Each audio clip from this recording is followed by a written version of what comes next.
Example of this hydration reaction, we have an alkene and we have H2O, H2SO4. So this looks like we're going to add water.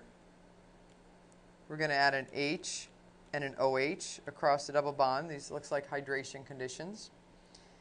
And here's where we have our alkene. Okay, notice that these are not going to be reactions of benzene pi bonds. Benzene pi bonds are not alkene pi bonds. So all the reactions we're going to be studying in this lecture are not relevant to benzene rings, just isolated double bonds, separated double bonds. Now, what we have to decide is which carbon gets the hydrogen, which gets the OH. And we could think about Markovnikov's rule. Markovnikov's rule tells us that the more stable, the carbon with the more hydrogens gets the hydrogen. And that doesn't help us here, does it? Each of these carbons has just a single hydrogen. So you can see very quickly that Markovnikov's rule is only going to get us so far. It won't help us predict every case. So we need to have a better understanding of the mechanism and the foundation underneath Markovnikov's rule. And that foundation is the notion that in our mechanism we want to have the most stable carbocation intermediate. So in our first step we're going to protonate this pi bond, and that will give us a carbocation either here or here.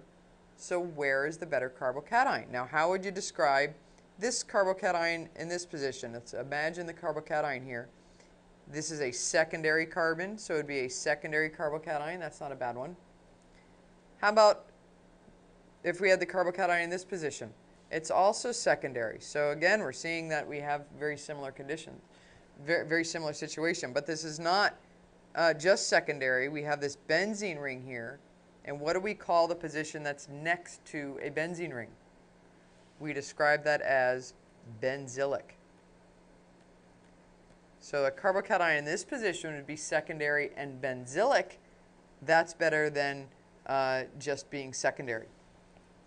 So we want to think about the stable carbocation. Okay, we want to know the mechanism and think about the mechanism, what's important to it. You might want to think, well, you know, are sterics important in this case? Sterics have nothing to do with carbocation formation. You know, that's if we're trying to do a backside attack maybe.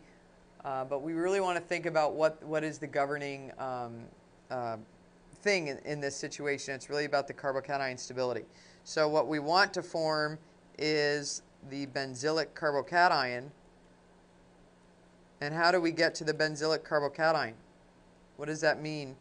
That means we protonate in the other position. The hydrogen goes here so that the carbocation goes in the position we want.